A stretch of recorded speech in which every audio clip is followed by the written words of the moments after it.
Now at 6 a.m. on WKYT this morning, a deadly overnight crash shut down a busy central Kentucky road and sent one person to the hospital.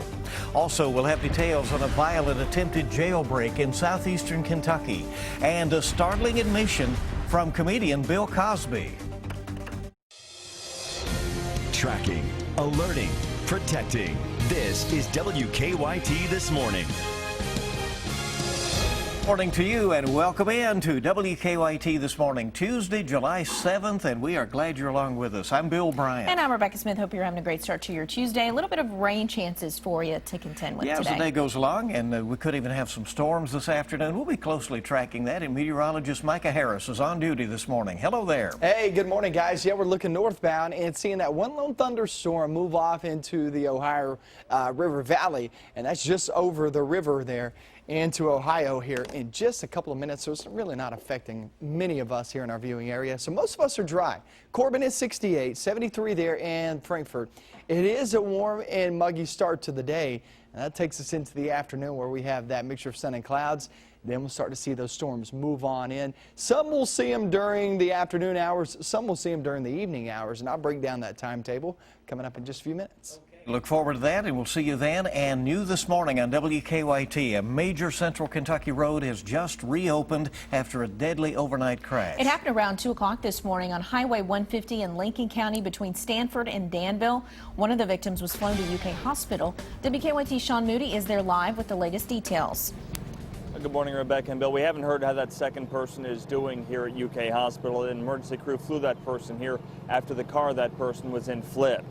The crash happened around 2 a.m. on Highway 150, a little bit north of Stanford, near Highway 3248. Kentucky State Police say the car those people were in flipped along the highway. One person was killed, and emergency crews are working to save the second person here at UK Hospital. Police had the westbound lanes of Highway 150 closed for a while they worked that scene. They just reopened those about an hour and a half ago at 4:30 this morning. Now, state police are still looking into exactly what happened. They told our crew on the scene that alcohol may have been a factor in the crash. Live in Lexington, Sean Moody, WKYT. Sean, thank you very much, and we'll continue to ask questions at that scene. And new this morning, 2 Bell County inmates are facing more charges this morning after a violent attempt to break out of jail. The sheriff's office says Christopher Dixon and Kenneth Williams overpowered and beat 2 guards last night. Dixon was already charged with attempted murder. Last month, police say he attacked a woman with a machete. And we're going to have more on this violent overnight attempted jailbreak coming up for you in about 10 minutes. Also new this morning, police are looking for whoever robbed a Lexington gas station. The man was wearing a mask and had a gun when he stole the cash from the shell on South Broadway at Virginia Avenue. Police say the man ran down some nearby train tracks. They're now looking at surveillance video from the gas station. Well, investigators identified the man killed yesterday in a Lexington motorcycle crash. The coroner says 35-year-old Clinton John of Nicholasville died on the scene. Police say he crashed into an SUV as it was turning off Nicholasville Road onto South Point Drive near the Jessamine County line. The other driver is not facing any charges. At least one person is dead and several others are injured after a partial ice cave collapse near Granite Falls, Washington. The accident comes just days after a hiker filmed a section of the caves tumbling down. Teams are still working to determine the structural integrity of the cave before they go in and try to retrieve the body of the person who died.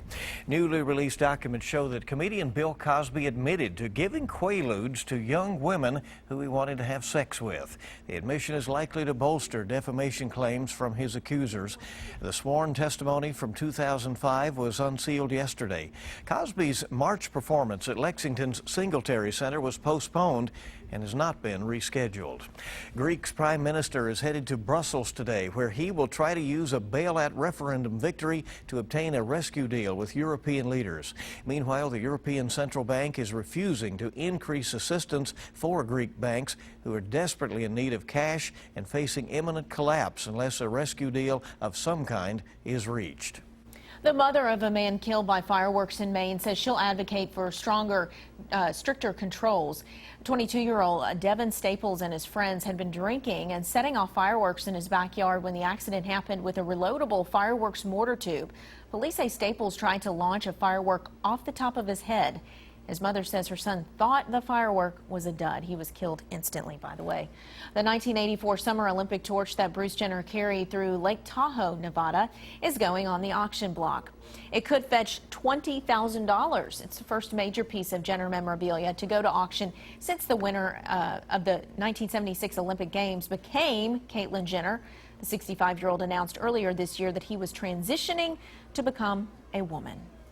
It is day 2 of the first ever Lexington Burger Week. Yum, yum, yum. And organizers say the new event is off to a great start. A chance to enjoy a summer classic. Nearly 24 restaurants are taking part. They're competing to create the most unique burger. And all week long, the special burgers are just $5.